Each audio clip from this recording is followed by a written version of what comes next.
April 1940, California.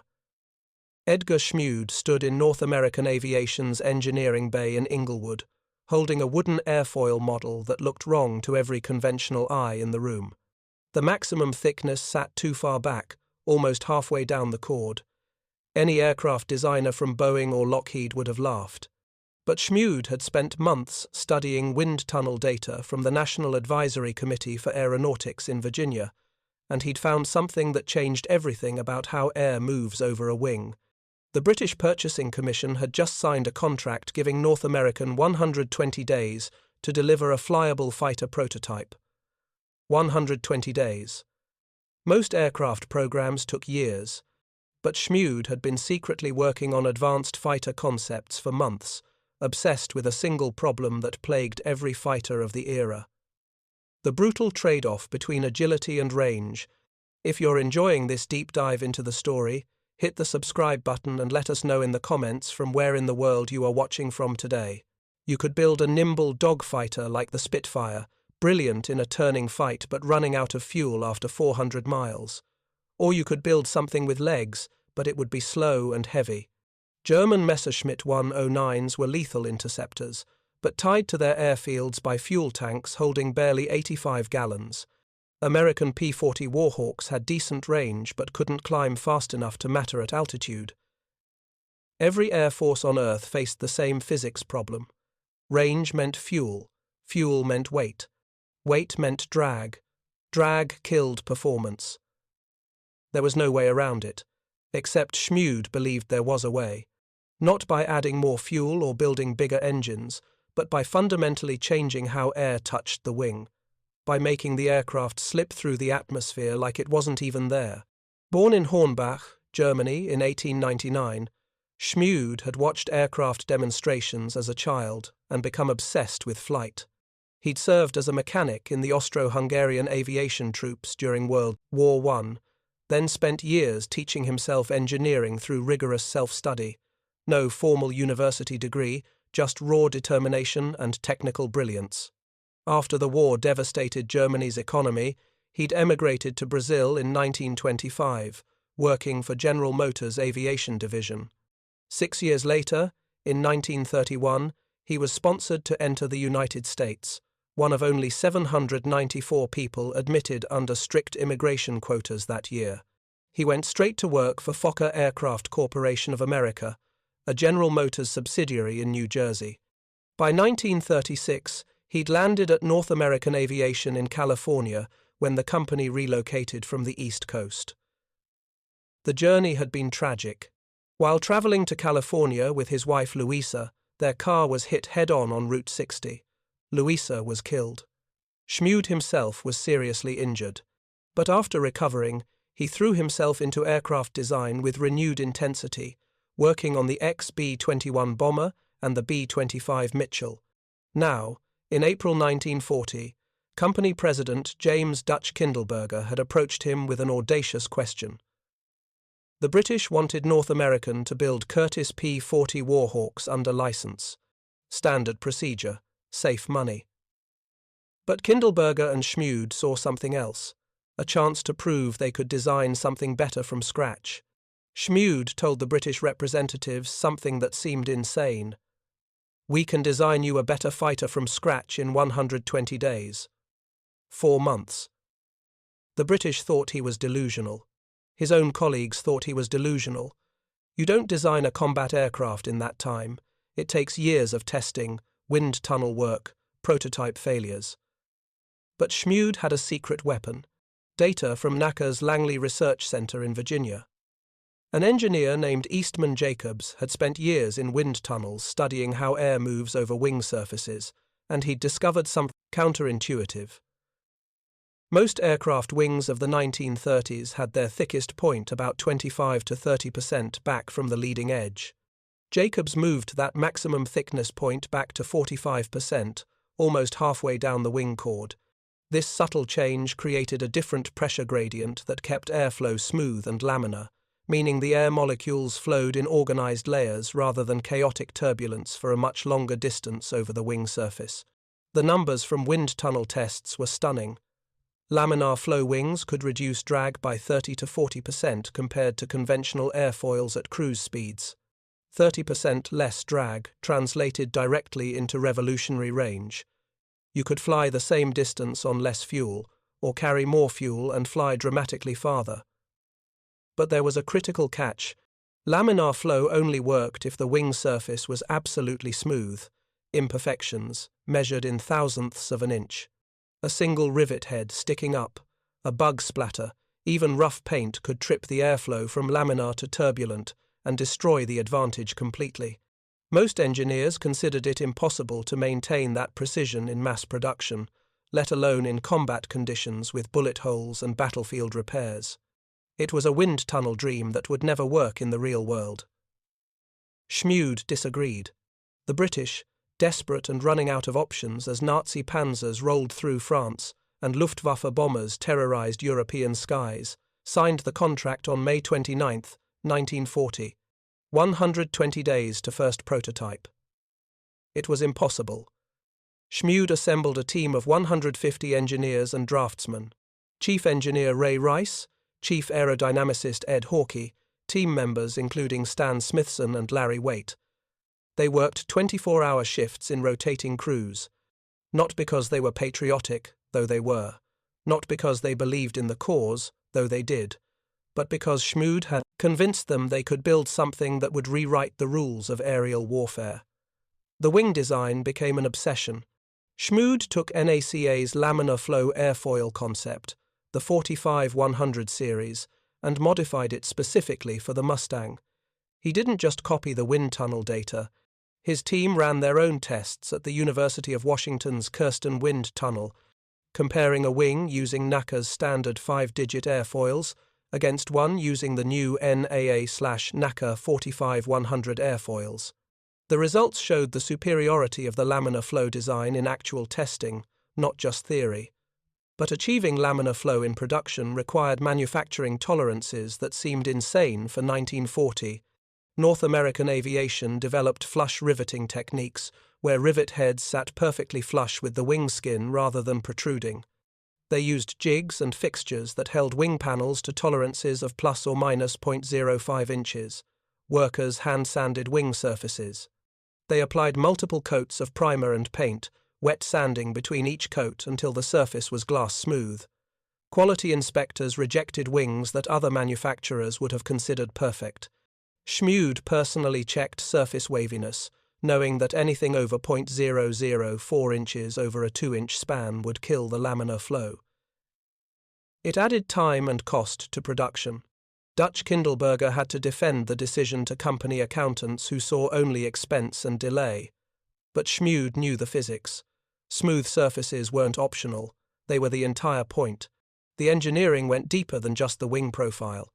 Schmued designed the aircraft around the Allison V-17-1039, a 12-cylinder liquid-cooled engine rated at 1,100 horsepower. He created a narrow fuselage optimized for a pilot who was 5 feet 10 inches tall and weighed 140 pounds.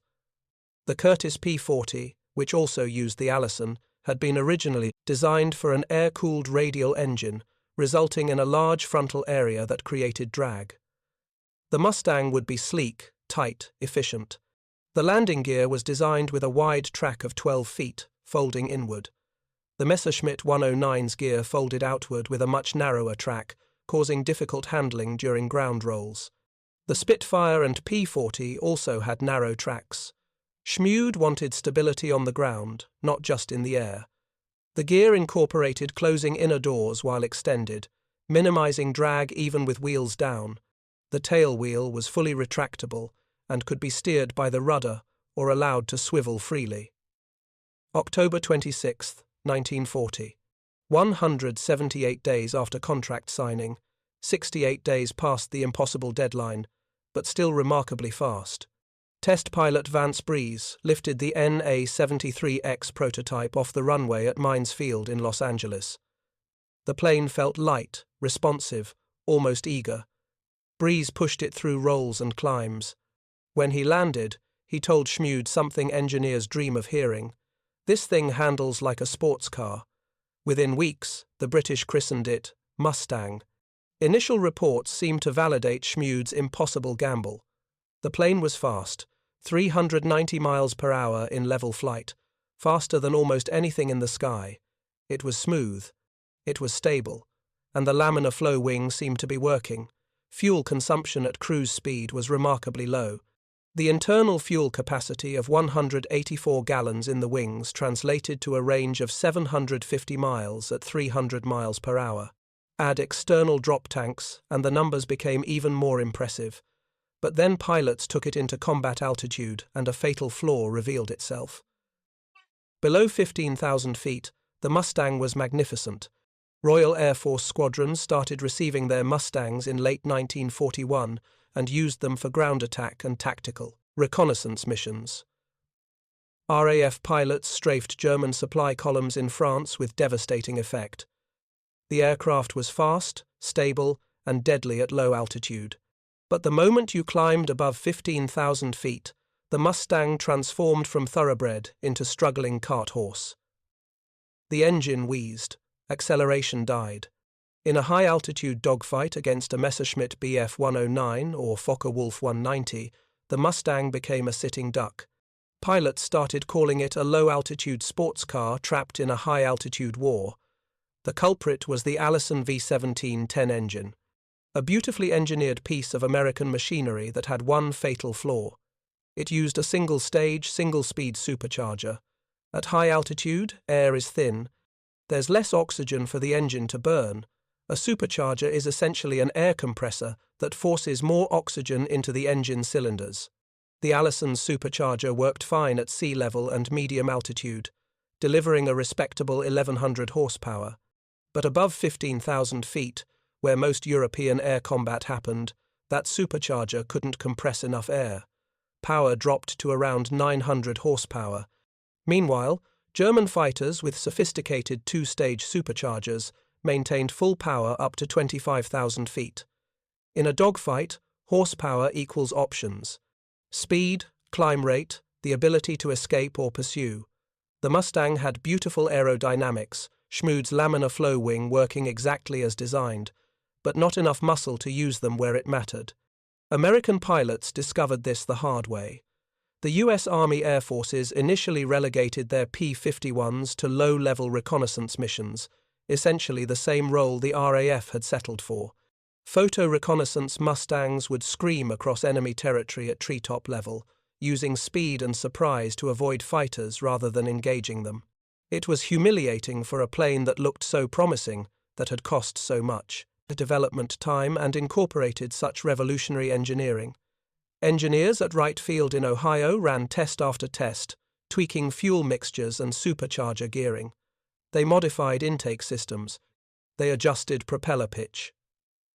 But you can't extract performance that isn't there. The Allison simply wasn't designed for high-altitude combat, and no amount of tinkering would change the fundamental limitation of a single-stage supercharger fighting in thin air. By mid-1942, the Mustang program looked like an expensive mistake. North American Aviation had delivered hundreds of aircraft. The British had ordered more. The U.S. Army had committed to large-scale production, but what good was a fighter that couldn't fight at bomber altitudes? B-17 flying fortresses were getting slaughtered over Germany, losing dozens of aircraft per mission because their fighter escorts, P-47 Thunderbolts and P-38 Lightnings, had to turn back before reaching deep targets. The bombers would continue alone into the teeth of German air defences, and Luftwaffe fighters would tear into them like wolves into sheep. Everyone knew the solution was a long-range, high-altitude escort fighter. The Mustang had the range, proven by its efficient laminar flow wing and low fuel consumption at cruise. It had the airframe, sleek and stable, but it absolutely did not have the altitude performance. Schmued's impossible design, his obsessive focus on smooth wings and efficient aerodynamics, was dying of oxygen starvation at 20,000 feet. The solution came from an unlikely source, a British test pilot named Ronald Harker, who happened to visit North American Aviation's Inglewood factory in April 1942. Harker flew Spitfires for Rolls-Royce, testing engines and performance modifications. When he climbed into a Mustang cockpit for a demonstration flight, he immediately recognized what American engineers had somehow missed. The airframe was extraordinary, better than anything he'd flown. The stability, the control response, the way it sliced through air. But it was gasping for breath at altitude, strangled by an engine that couldn't feed it enough oxygen above 15,000 feet. As soon as he landed, Harker sent a telegram to Rolls-Royce headquarters in Derby, England. 5 words that would change the war. Flight testing Mustang needs Merlin engine. The Rolls-Royce Merlin wasn't just any engine. It was the power plant that made Spitfires and Lancaster bombers legendary. More importantly, it featured a 2-stage, 2-speed supercharger that maintained power up to 30,000 feet. The engineering was complex and sophisticated. The first supercharger stage compressed incoming air. An intercooler reduced the temperature to increase density. Then the second stage compressed it again before forcing it into the cylinders. This setup produced 1,520 horsepower at 20,000 feet, nearly double what the Allison managed at that altitude. But swapping engines isn't like changing a car battery. The Merlin was heavier, mounted differently, and required completely redesigned engine mounts, cooling systems, and propeller configurations. It would mean months of development work, new testing, potential delays to production. Most American engineers were skeptical. If the British wanted to experiment with their own Mustangs, fine. But re-engineering the entire aircraft around a foreign engine seemed risky. Rolls-Royce didn't wait for American approval. By October 1942, they'd pulled a Mustang from RAF inventory and installed a Merlin 61 engine at their Hucknall facility. The modifications were extensive. New engine mounts fabricated from scratch, cooling system completely redesigned. 4-bladed Rottle propeller replacing the 3-bladed Curtiss Electric. The first test flight happened on October 13, 1942, with Rolls-Royce test pilot Captain Ronnie Shepherd at the controls. Shepherd climbed to 20,000 feet, expecting the usual sluggish response from a Mustang at that altitude. Instead, the aircraft leapt forward like it had been unchained. He pushed it to 25,000 feet, still climbing strongly. At 30,000 feet, the engine was still pulling hard, power unwavering in the thin air. When he dove back down and opened the throttle, the airspeed indicator touched 433 miles per hour. Shepherd landed and filed a report that used words like phenomenal and revolutionary. The British immediately designated it the Mustang X and marked it top priority. Here was the marriage of Schmued's brilliant airframe with an engine that could finally unleash its full potential at any altitude. Back in America, North American Aviation and the Army Air Forces were scrambling to catch up. They'd been hearing rumors about the British Merlin tests. In November 1942, Wright Field received performance data that seemed too good to be true. The numbers showed a 50-mile-per-hour speed increase at altitude and a service ceiling jump from 31,000 feet to 41,900 feet. Some engineers suspected measurement errors. How could the same airframe perform that differently with just an engine swap? But the math was undeniable. Schmued's laminar flow wing had always been efficient. The problem had never been the aerodynamics, it had been power at altitude. Give the Mustang an engine that could breathe at 30,000 feet, and suddenly all that careful attention to smooth wings and low drag translated into devastating performance. Packard Motor Company in Detroit started building Merlin engines under license. The Packard V1650, essentially an American-built Merlin with modified tooling for mass production. By early 1943, P-51B Mustangs with Merlin engines were rolling off assembly lines at both Inglewood and a new factory in Dallas, Texas. The Allison engine Mustangs were quietly reassigned to ground attack and reconnaissance roles where low-altitude performance mattered. The real Mustang, the one that would escort bombers to Berlin and back, the one that would break the Luftwaffe's back, had finally arrived. Schmued's airframe had found its proper heart, and the combination of his impossible laminar flow wing with 1,500 horsepower at altitude was about to rewrite the mathematics of aerial warfare. The wing that everyone said couldn't work in production, that required impossible manufacturing tolerances, that would be ruined by the first bug strike or paint imperfection, and was about to prove that sometimes revolutionary engineering isn't about exotic materials or secret technologies. Sometimes it's about one engineer refusing to accept that physics had already decided what was possible. If you find this story engaging, please take a moment to subscribe and enable notifications. It helps us continue producing in-depth content like this. March 4, 1944.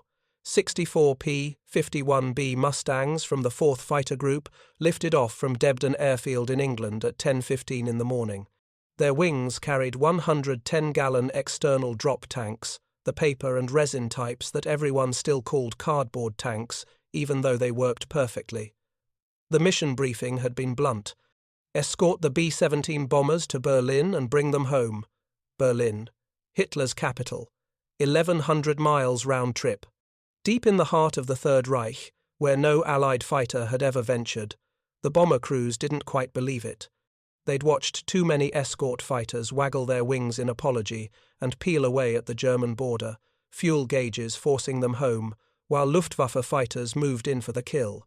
Lieutenant Colonel Don Blakesley led the formation, a combat veteran who'd flown Spitfires with the RAF before transferring to American squadrons. Blakesley understood what this mission meant strategically. If Mustangs could reach Berlin, the Luftwaffe had nowhere left to hide.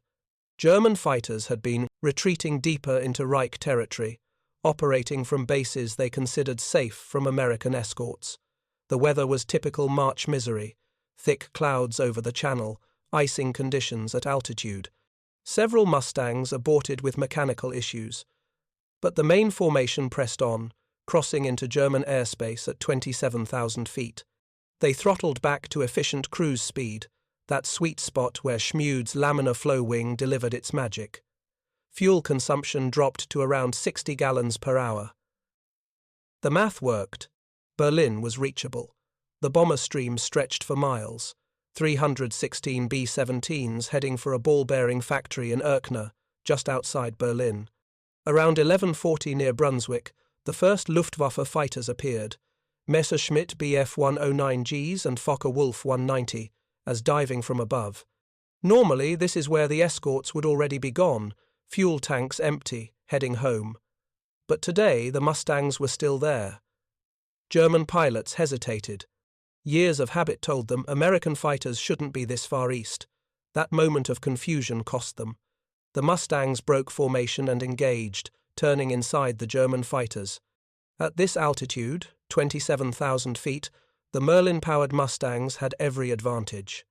They could climb with the German fighters, then keep climbing when the Messerschmitts and Focke-Wulfs started gasping for air. Captain Don Gentile shot down two 109s within 3 minutes, exploiting the Mustang's climb rate to get above his opponents and use gravity-assisted dives. The laminar flow wings that Schmued had obsessed over, that had required such precise manufacturing, let the Mustang maintain control at speeds where other fighters started buffeting and shaking.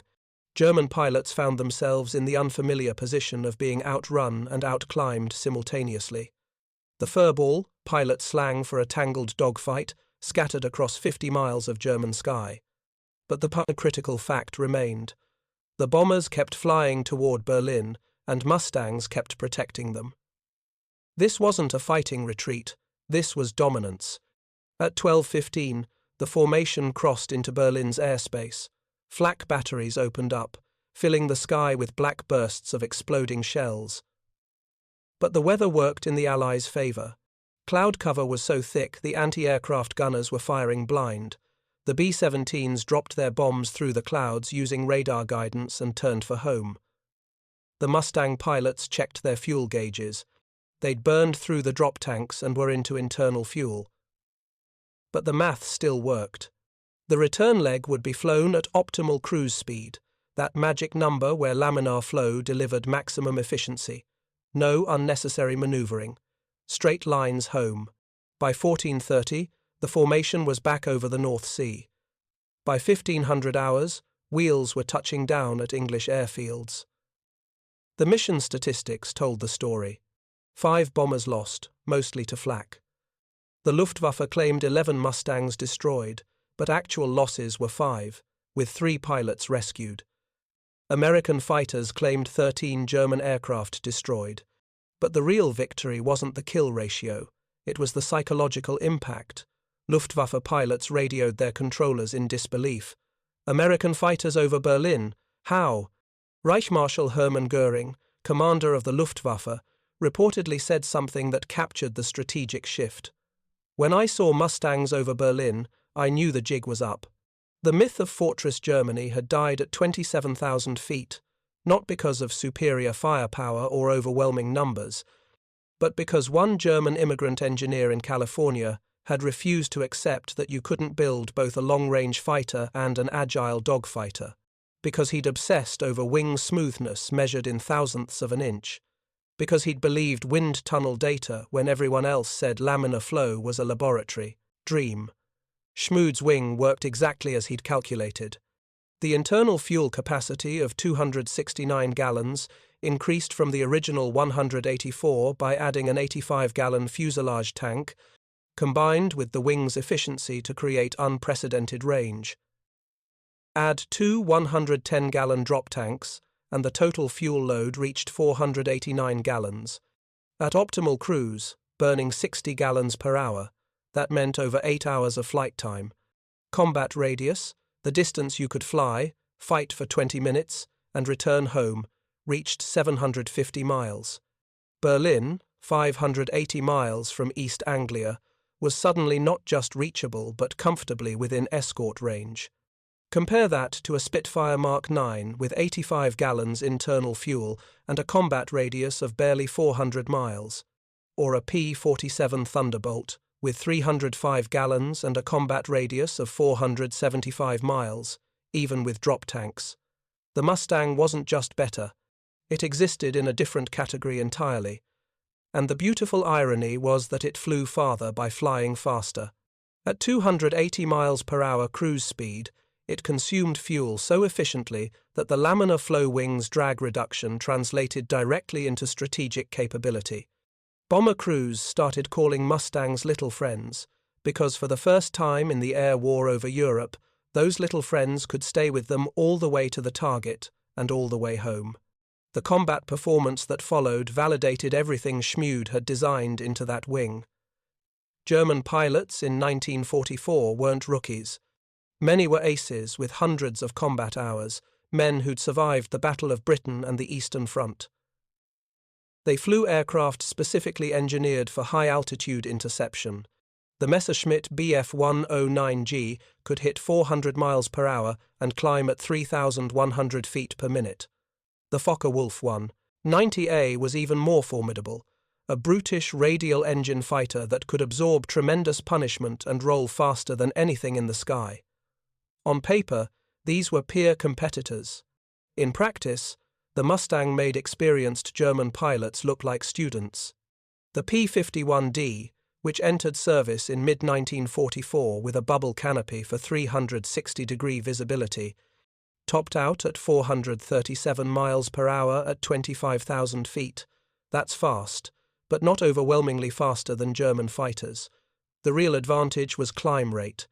3,200 feet per minute with the Merlin engine roaring at war emergency power. In a dogfight, whoever gets above the enemy first controls the fight. You can dive down with gravity, adding to your speed, choose when to engage, and break off by climbing away if things go wrong. German pilots found that Mustangs could climb with them, then keep climbing when their own engines started gasping for air. The two-stage Merlin supercharger was simply breathing better at 28,000 feet than anything the Luftwaffe fielded. Turn performance separated good fighters from great ones, and here the laminar flow wing delivered again. The Mustang could sustain a turn at roughly 300 miles per hour without bleeding excessive energy. It could whip around in a tight circle while maintaining speed. The Focke-Wulf 190 turned wider.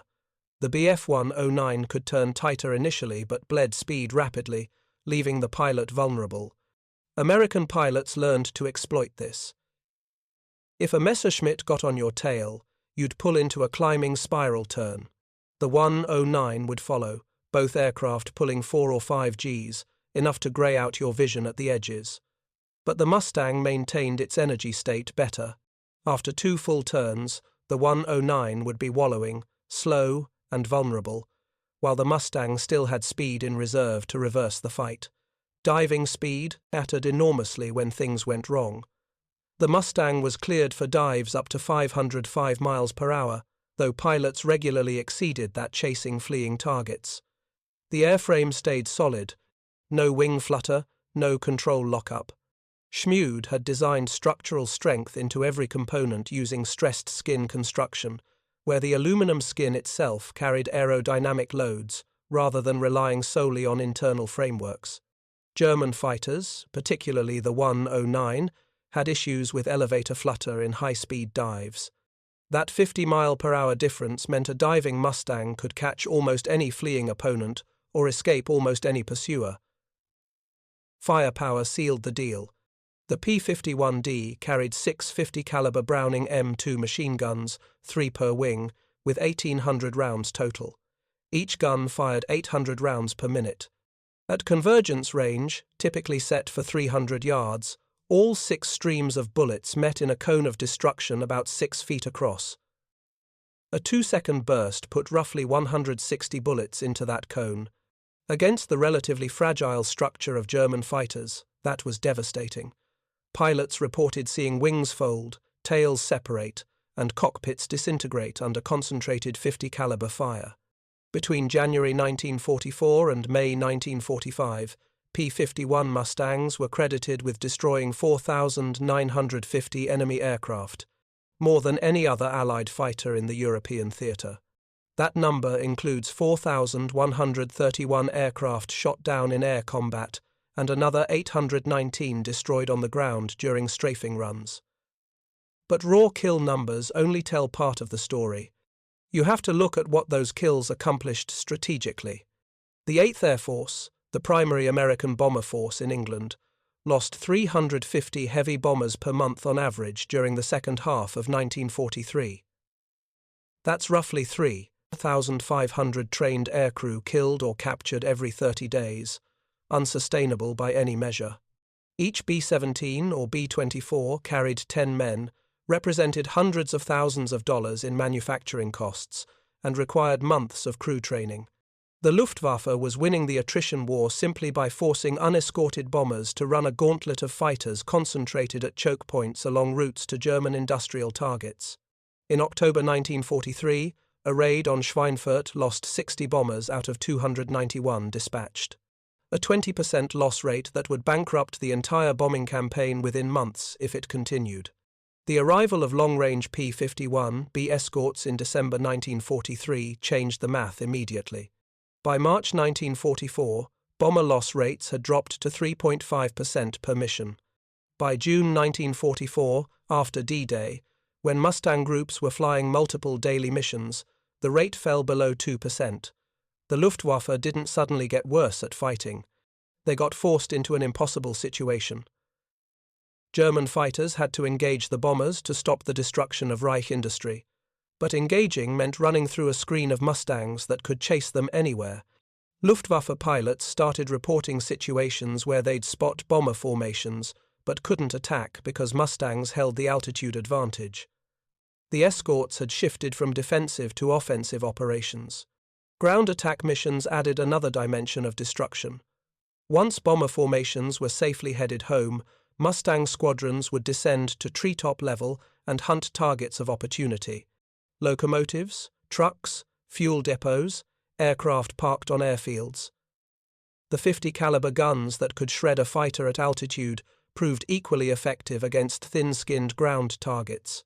German train engineers learned to abandon their locomotives the moment they saw Mustangs approaching, because a single strafing pass could turn a steam engine into scrap metal. The cost wasn't trivial. The 8th Air Force lost approximately 2,520 P-51s between 1943 and 1945, with roughly 1,300 pilots killed. That's roughly a 10-to-1 kill ratio, favorable by any measure, but still painful. Many losses came from flak and ground fire during low-level strafing runs, the most dangerous mission profile. A single rifle bullet through the radiator could doom a Mustang by causing coolant loss and engine failure. But the strategic calculus was brutal and clear. Trading one highly trained fighter pilot for multiple German fighters, plus saving dozens of bomber crew lives, was mathematically necessary to win the war. By spring 1945, the Luftwaffe had been ground down to a shadow force, operating sporadically with inadequate fuel and inexperienced pilots who had maybe 30 hours of flight training. The Mustang hadn't single-handedly won air superiority, but it had made victory inevitable and accelerated it by months.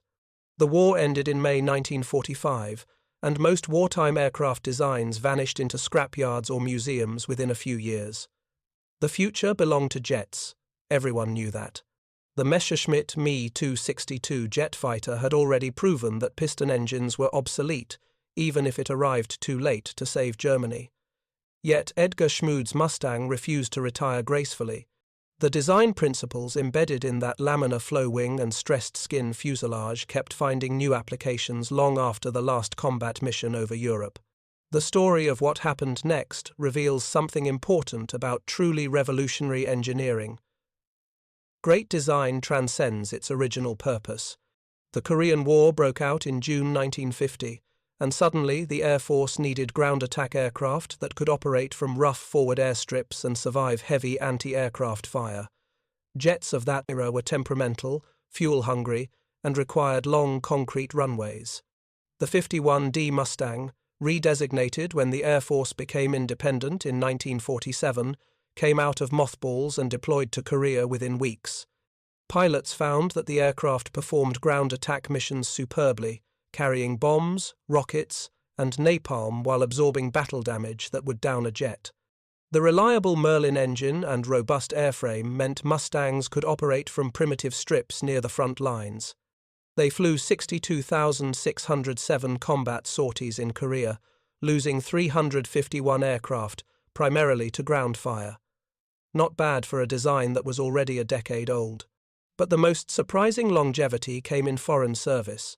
Smaller nations couldn't afford jet fighters or the infrastructure to maintain them, but they could operate Mustangs effectively with minimal support. The Israeli Air Force flew P-51Ds during the 1948 Arab-Israeli War and kept them in service until 1961. The Dominican Air Force operated Mustangs until 1984, 44 years after the prototype first flew. These weren't museum pieces doing airshow demonstrations. They were operational combat aircraft flying border patrol and counterinsurgency missions. The simple fact that air forces could maintain complex Merlin engines with limited parts supplies speaks to how well engineered the entire package was. Schmued himself moved on to other projects. After the war, he joined North American's jet programs and became chief designer for the F-86 Sabre, the swept-wing fighter that dominated MiG-15s over Korea. If you look closely at the F-86's design philosophy, you can see Mustang DNA, emphasis on pilot visibility, efficient aerodynamics, and range. The Sabre wasn't just a Mustang with a jet engine, but it inherited the same obsessive attention to drag reduction and structural efficiency.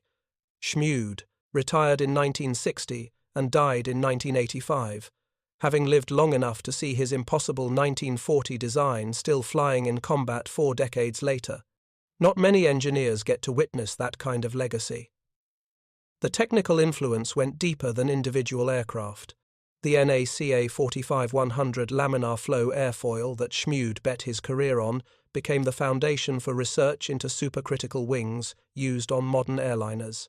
Engineers studying transonic flight in the 1960s realized that laminar flow principles could delay shock wave formation at high subsonic speeds.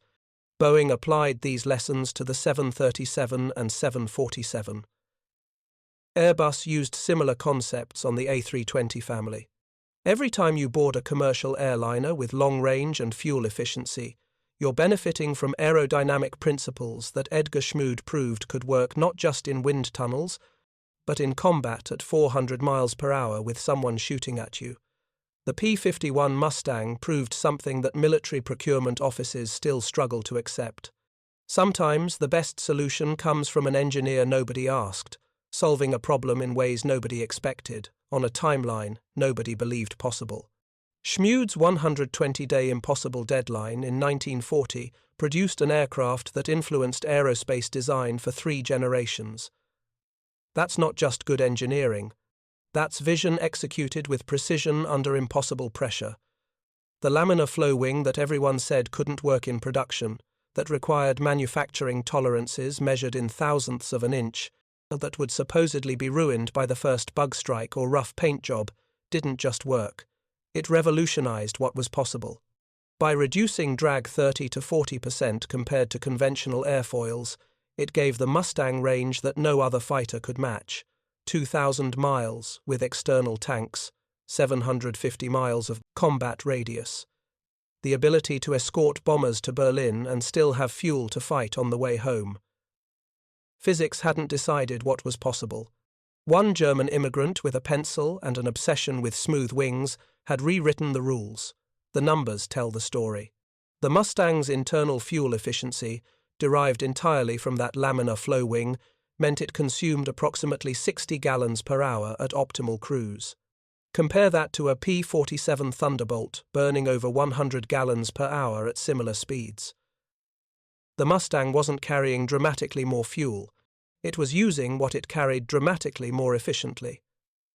That efficiency came from Schmued's fanatical attention to surface smoothness. The flush riveting, the hand sanding, the multiple coats of wet-sanded paint. Manufacturing tolerances that seemed excessive in 1940 became the foundation for modern aerospace quality control. The idea that you could reduce drag by perfecting the surface, rather than changing the fundamental shape, influenced everything from commercial aviation to Formula One racing. The wing also had to be strong. Schmued designed it using stressed skin construction, where the aluminum skin carried loads, making the structure both lighter and stronger than conventional designs. The P-51D could pull up to 8 Gs in combat maneuvers without structural failure. It could dive at over 500 miles per hour without flutter or control issues. And it could absorb battle damage and keep flying, returning pilots home who would have died in less robust aircraft. German technical intelligence reports captured after the war showed that Luftwaffe engineers understood what made the Mustang special. They'd examined captured aircraft, measured the wing profiles, analyzed the surface finish. Their reports noted the extraordinary manufacturing precision, the attention to aerodynamic cleanliness, the efficient cooling system design. But by the time they understood it, Germany lacked the industrial capacity and resources to implement similar solutions. The strategic impact was undeniable. Hermann Göring's reported comment about seeing Mustangs over Berlin captured the psychological shift. For 3 years, the Luftwaffe had controlled German airspace. Allied bombers ventured in at tremendous cost, and German fighters could always retreat to safe havens deeper in the Reich. The Mustang eliminated those safe havens. Berlin, Munich, even targets near the Polish border became accessible to American escort fighters. The bombing campaign that had been bleeding to death in late 1943 became sustainable and then dominant by mid-1944. German industrial production suffered catastrophic disruption. Fighter production fell 40%. Fuel production dropped 90%, grounding even the fighters that were built. The Mustang didn't win the war alone, but it broke the back of German air defenses and made Allied victory inevitable. The irony is almost poetic. Edgar Schmued, born in Germany, educated through self-study because formal opportunities were denied to him, immigrating to America through Brazil because direct entry was nearly impossible, created the weapon that devastated his homeland's air force, not through malice, but through pure engineering excellence. He saw a problem, knew the physics, trusted the data, and executed a solution that everyone said was impossible. The bombers made it to Berlin and back because one engineer refused to accept conventional wisdom, because he believed that smooth wings and efficient aerodynamics could overcome the tyranny of fuel weight and range limitations.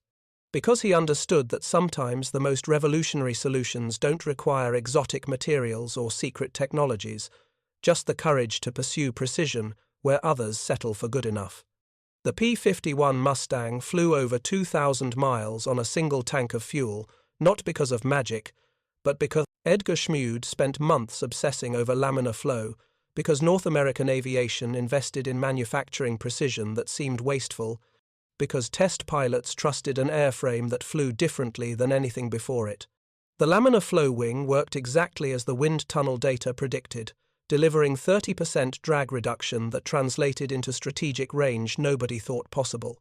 That's the legacy. Not just an aircraft, but proof that revolutionary engineering comes from understanding principles deeply enough to see past conventional limitations. The Mustang's range didn't come from bigger fuel tanks or more powerful engines. It came from a wing that let air flow smoothly over its surface, reducing resistance to the point where the impossible became routine. 750 miles of combat radius, Berlin and back, all the way to the target, fight for 20 minutes, and still enough fuel to make it home. That's what one engineer's impossible wing delivered. That's what changed the war. Thank you for watching. For more detailed historical breakdowns, check out the other videos on your screen now, and don't forget to subscribe.